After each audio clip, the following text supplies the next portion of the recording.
So easy to find out about the information, precise information about many of the issues in Indonesia. But I think we can trigger to think about some highlighted issues. So I will start the structure with what I call the too little syndrome. And I think you can guess already what is this syndrome. And then after that, we will discuss a little bit on how we build a research system. And in this second section, I will give some highlights again, issues to trigger discussion on this, what needs to be in the research system. And then finally, we are going to have a breakout discussions, having been aware of all the international and the national situations. Now, we all know that we are not in the national stakeholders. So let's just think about how we can initiate, to initiate some changes, at least at the faculty level, because that's where we are. So, let's start with this too little syndrome.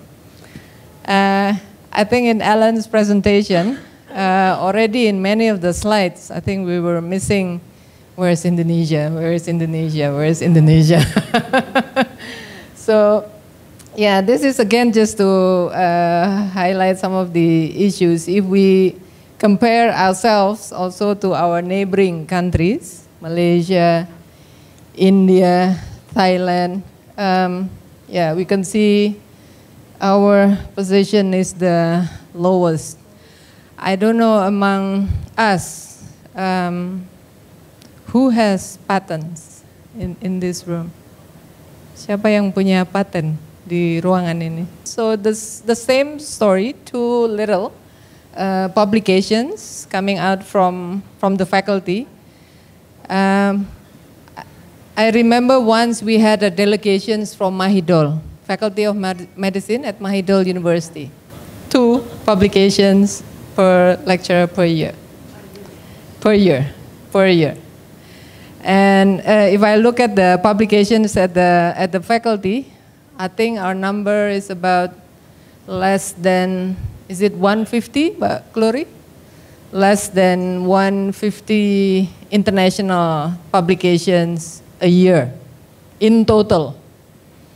So we have around 300, I think, faculty staff. And this is not counting our clinical lecturer. So then we know that we are the reverse. We are 2 lecturers produce 1 publications. And even that maybe not every year. Not every year. Some of you just finished from PhD, and where the PhD system is by publication, then you have the luxury of having more papers. But then we should see also what happened after you return. This is also a question from my colleague to me. And they tease me by saying, okay, let's watch her and see if she's still able to write while sitting in the dean's office. I think the hypothesis is that I won't be able to publish anything. We are exactly. We are consistent, consistently low.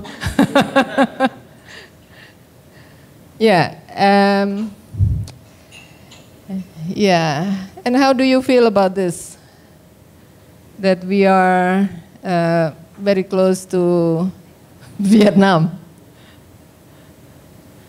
Is this something to be proud of, or is this something to be sad? Our position is, it's like that. So I think all these situations should be the challenge for all of us. And one of the reasons why we gather, why we create this course is because I think the future of the faculty, research in the faculty is, this is the latest slide. This was from the Ministry of Research Technology in Indonesia. And Well, I think the message is more or less the same. If we compare the total number of publications to Singapore, for example, how much of them who are still active in doing research? Yeah, I think, yeah, not all, definitely not all. And we've never done this exercise before, but even though we know that we are all qualified to do research, but not all are doing active research. So, yeah, if we compare the researcher to population ratio, well, maybe we could blame the number of the population in this country. We have too many. The ratio is very, yeah, it's very far also. With Malaysia, we are only 7.25 researchers for every 10,000 workers. And in, yeah, Malaysia is almost double, better. Yeah, meaning at the end that why Indonesia still has the low capacity to compete. Yeah. Talking about funding, now we know from the previous presentation is no matter how much we compete to get the funding from the national level, you know, we can work very hard to compete with different schemes. You can name it, RISPIN, apalagi ya, SINAS, PUBT, you know, they have different schemes. But on the whole, we learned that this is just a very small pie. So it got me really very serious thinking, Alan, that if we don't change our strategy, then we only compete for the small pie, and we will never have a further step to compete to make a bigger pie. So, yeah, I think after this 3-day workshops, I'm sure there are many ideas that we could develop for next year. Now, this is the trend for the research funding. If we look at this, the green one, this is the research budget from the government in miliar rupiah. Ya. So, though we see that the trend is increasing,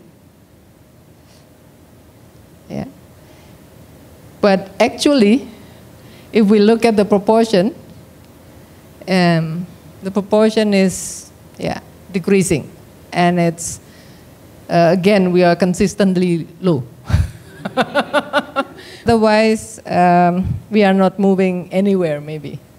Because I learned also, even though now the faculty is already trying to give bridging fund, we call it bridging fund, for the new returning PhD, we give 1 year for research, for building the team, for paying your team, but still this is small for research. The grant is small. Yeah, maybe you cannot do, maybe this is just to continue what you have initiated during the PhD. You still have 1 or 2 things to do, then maybe this fund will help you. But we hope together with you we can develop a better mechanisms, yeah, to get funding from outside. Now, having seen that, one of the thought that we learned, we had this group discussions also with faculty of dentistry and faculty of pharmacy, sitting down with the people at the university level, and also discuss this issue at the national level. I think what we learn is that a lot of the capacity building is done at an individual level. The initiatives, if we think of, it's more on the individual level. And sometimes we assume that if we send someone to participate in a courses or to join a seminar, that person, when they come back, they will spread the knowledge. But that actually happens rather rare, that when someone come back, they will share and they will build a team. Yeah?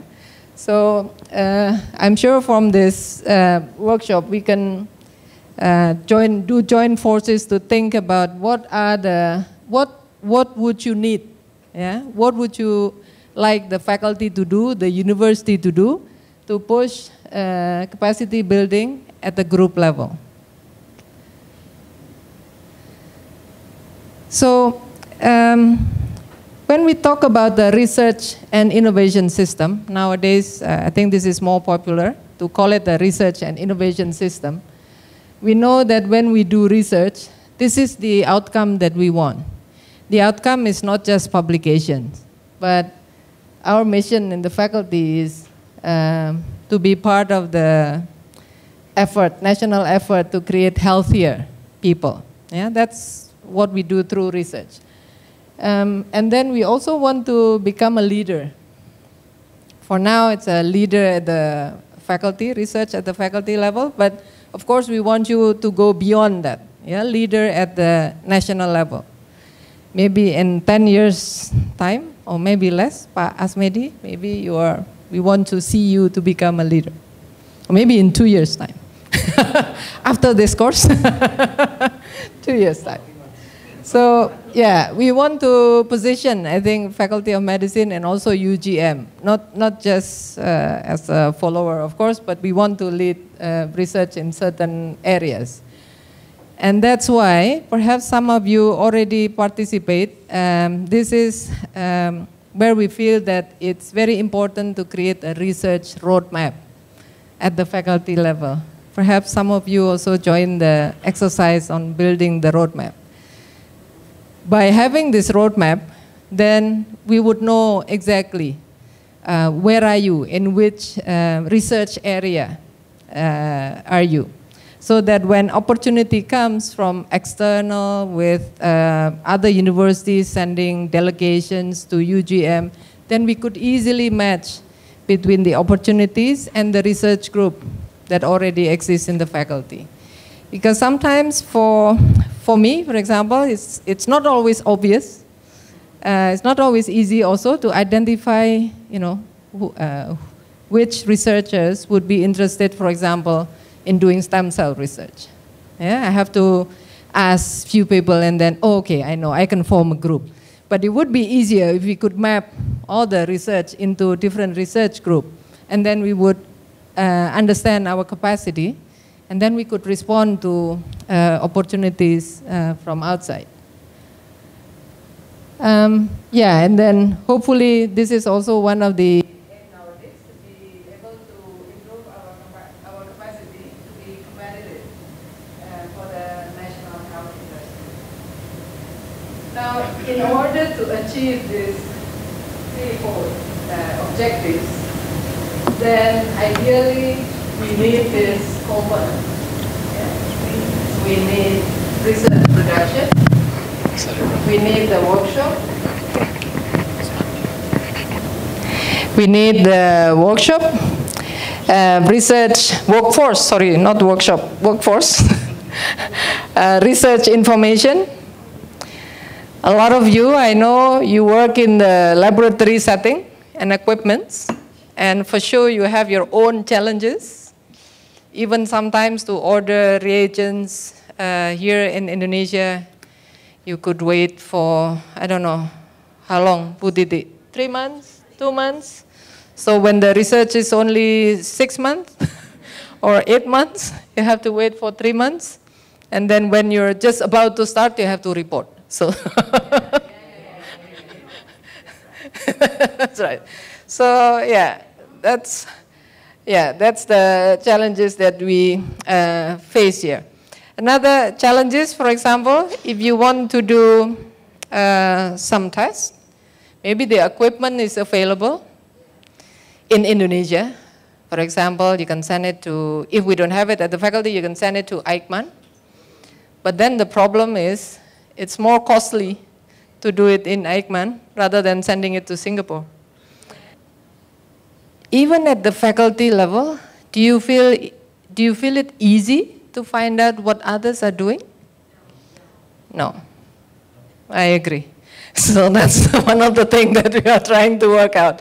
So we don't have to talk about at the national level, at the university level, but sometimes even at the faculty level, you have to really struggle to find out who would be interested to form a group with me and do this research. You have to, go knock on one door, department door.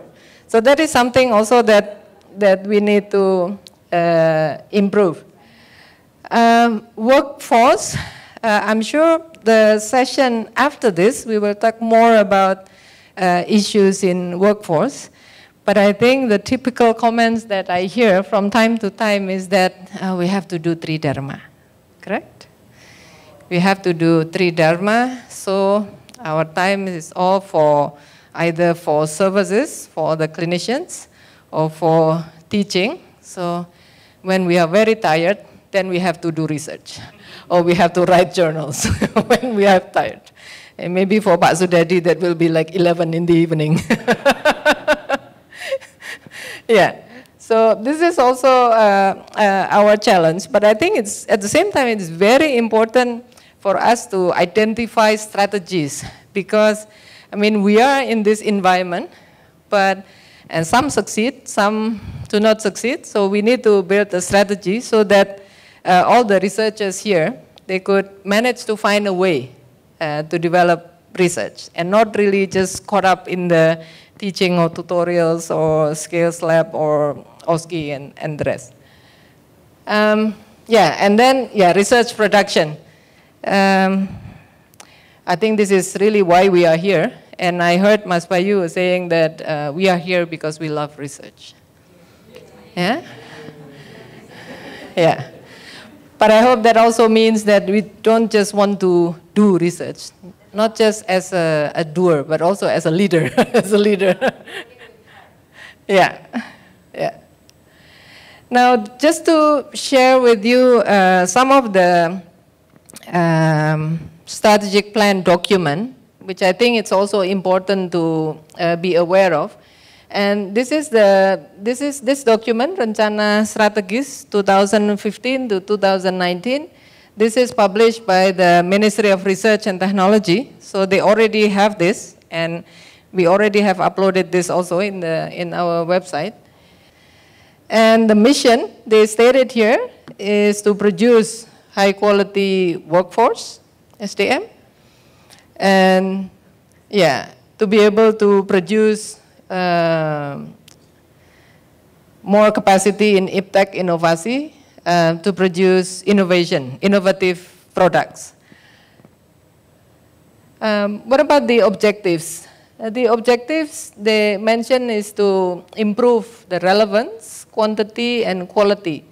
Again, workforce is the human resource is very important. And they've stated these are the 5 targets. So I hope we can see where we are. Yeah? Where we are, maybe we are part of all. I mean, quality of education and student, but also in terms of research, I think they've stated here to improve the relevance and productivity of research and innovation capacity. So that's the what they've stated in this document. And if we look at the priority, does this help us or not, do you think? we will all go to number 3. Everything about health and everything about drugs. So yeah, it doesn't, well, this is because this is at the national level and this is for across all disciplines. So good to know that health and drug is in the priority areas. That means as long as we could have very good research, we can show that this research will lead to improving capacity for innovation, then in theory, we are in line with this strategic document. Now let me show you one picture, and then from that we should discuss about research governance. Yeah? So let's see this picture. I'm a table tennis player, so that's why I like to use this picture. And watch this picture carefully. and tell me what's the difference. It's obvious, isn't it?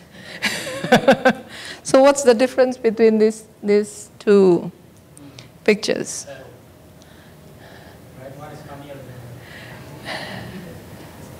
This one? This one is? It's funnier. Why is it funny? Doesn't seem to be normal. Well, it's common in 17th of August. Independence Day, that's common. And what about this one? That one is professional. And why are we saying that this is professional? Okay, uniform. There's a judge there. There's a referee there. There's a judge there. Yeah. Here? Judge is not there. No, for sure.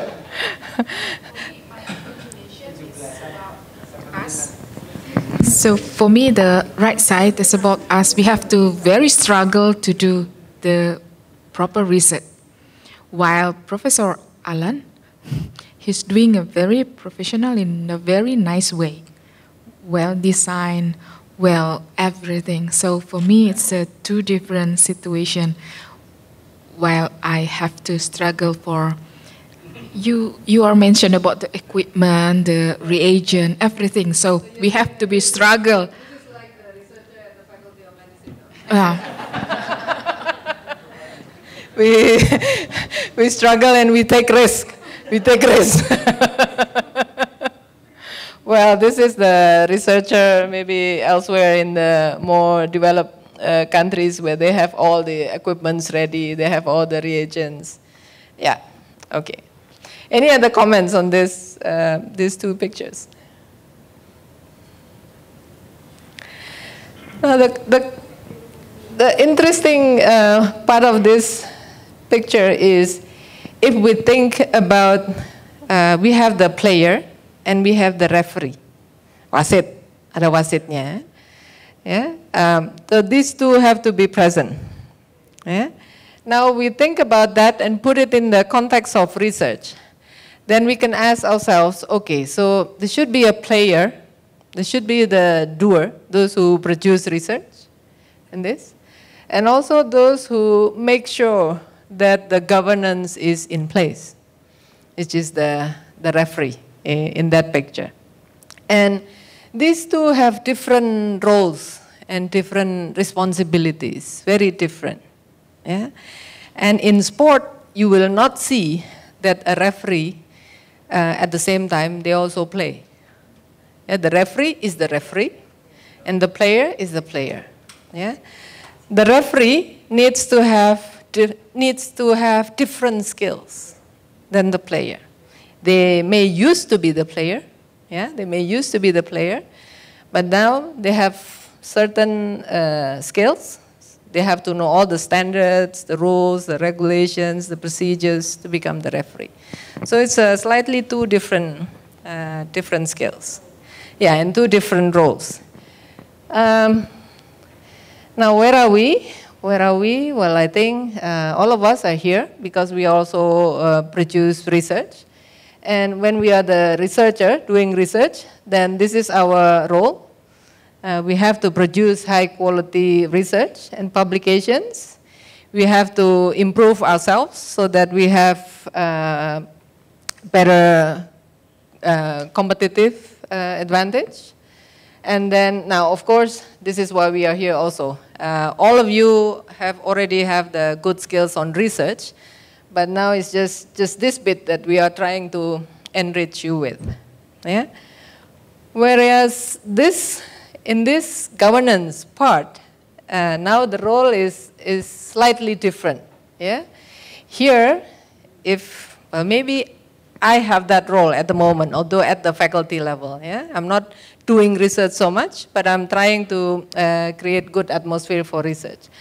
So if I'm the government, then the task is to make sure that everyone who does research This could be at public university, private university. We have NGOs also doing research. Yeah? They have to do good quality research. Yeah? Also that if the government responsibility is to implement research and innovation system. And then they will also monitor our performance.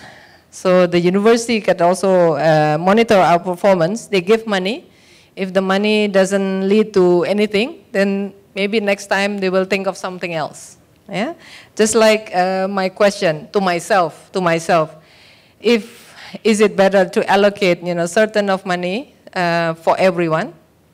And I can give you even a more extreme example. In the other faculty, if I'm not mistaken, this is geography. What they do is they give either 1 or 2 million to everyone to do research. And that will certainly not result in anything. Because it's more of giving everyone the same. Yeah? Yeah, this is something that we have to think. So here the referee, the responsibilities and the skills, and they have to be skillful on the governance and performance. So within this frame, now we can think of the important stakeholders in Indonesia for research, and then you can think of where is their position. For example, if I asked you in the health, Ministry of Health. So in the Ministry of Health, we all know that it's Palit Pangkas. Yeah, they have Palit Pangkas. So where is the position of Palit Pangkas, in your opinion? Research? Research governance. Okay, that's interesting. You have any other opinion? Is that research governance? Yeah. Palit Pangkas. Are they governing the research in health, or are they doing research, or? Eh? Yeah.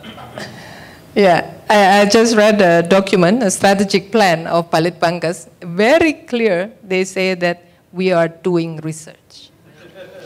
We are doing research. We are not governing research. So this is also interesting, because then we ourselves are doing research, and we thought ideally they should be governing research, while actually their activities, the majority of their activities is actually the same with us. So doing research. Now, of course, this puts us sometimes in not an easy position when we have to communicate with Palit Pangkas. So I think here our networking skills we have to improve, because we think that we are dealing with those who govern the research, but actually we are players. So between two players, yeah, you just compete. Yeah. What about Menristek? What do you think about Kemenristek?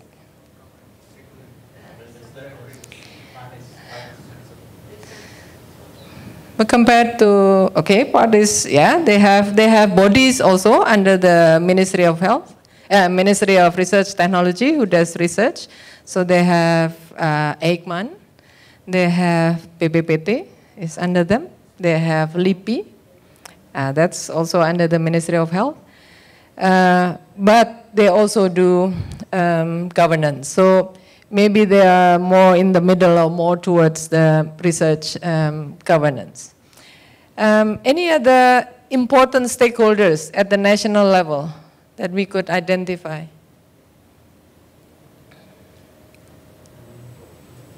Siapa lagi yang penting stakeholder untuk kita? Iya, Kementerian Keuangan. Why is that important, the Ministry of Finance? In addition to they allocate money? Or? Yeah. Well, I think most of them, they have their own R&D, but now by working closely with the industry, we are trying to attract them to be our partner in doing research. Okay.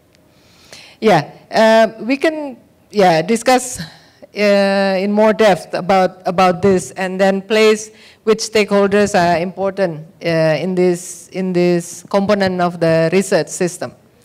Now, I just want to share one document which we are trying to get the electronic version of this.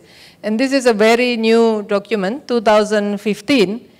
And this document explains the updates of research environment in Indonesia, and also the regulations that hopefully could support research.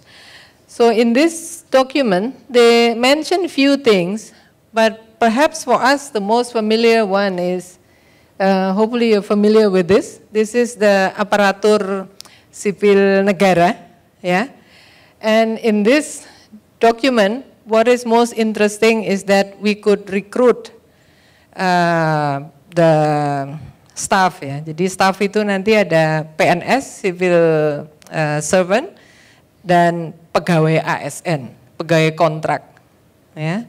So this means that the environments allows us to attract, for example, PhDs, yeah, those who have PhDs, and then recruit them as a faculty member. So we don't have to recruit from undergraduate or master. We could just attract somebody who's already with a high position and attract and come to UGM. So this is something that is also new, and maybe it's also opportunity for us to develop. Now, they have also this one, e-procurement, but I think in reality we haven't probably really felt what's the benefit for this. What they've done is that they increase the level of pagu untuk dilelangkan, ya. Sekarang itu lelang batasnya kan 200 juta. Ya, kalau dulu di atas 50 juta sudah harus lelang. Sekarang naik sedikit. But this actually doesn't mean much for us, because if you think about an equipment, an equipment can be easily more expensive than 200 million. Then the process will take, with this lelang, the process will take at least 6 months to get new equipment in place. So we also, as researcher, we face these problems also due to pengadaan. And then I think it's important to mention is this, because University of Gadjah Mada now has the status of being PTN PH. Actually hasn't helped so much in terms of research. Yeah, it helps in terms of more of the teaching and education part, because it gives more flexibility. Maybe one day they will allow university to give professorship. That's something that we look forward. It doesn't depend on the national situation, but maybe one day the university is allowed to give this professorship. And the rest is still in a way quite rigid for university to develop research. I will not go into that, just to mention that this is the summary of the report, saying that basically there's been very little development, very little progress since the last 5 years, 2010. However, we are optimistic that this is now in the beginning of the major change, because of the many new regulations also, that when it is implemented, hopefully that can make the research easier. Now for the discussion, this is the part where I think we need to be realistic. What can we do? What can we change at the research group level or at the faculty level? And I will not show this, because I think all of you have seen this. Our trend is good. I mean, we have more students going out and more students coming from abroad. This is the major destination. The trend overall is promising, although we need to improve, increase much more. However, that this is a good trend. We will also have more international students coming. So this year we will have at the graduate level. We already have an international graduate level class coming, so hopefully this will also accelerate our publications, yeah, from this country. And in terms of the number of guests, actually our opportunities are there. Yeah, because every year, when I count, it's almost like every 3 days we have a guest at the faculty level. At the faculty level. So it's just that if we could have a better mechanism to create this as an opportunity, I think our door to international collaboration is very, very open. A lot of collaborators also, they would like to collaborate with UGM, but it's just a matter of our own initiatives if we could make this as an opportunity for us. So this is for the discussion. It's going to be maybe 20-minute discussion. If you can go to the group that you have before and ask this to yourself, having been aware of all the international and national situations, how should we respond as a research leader? How should you respond as a research leader? And then secondly, basically what do you need to strengthen this? To some extent, I think you are aware of what the organization structure and governance at our faculty or university level, and whether that is supportive enough for research and also for the researcher. If not, then what do we need to strengthen? Yeah. So these are few questions.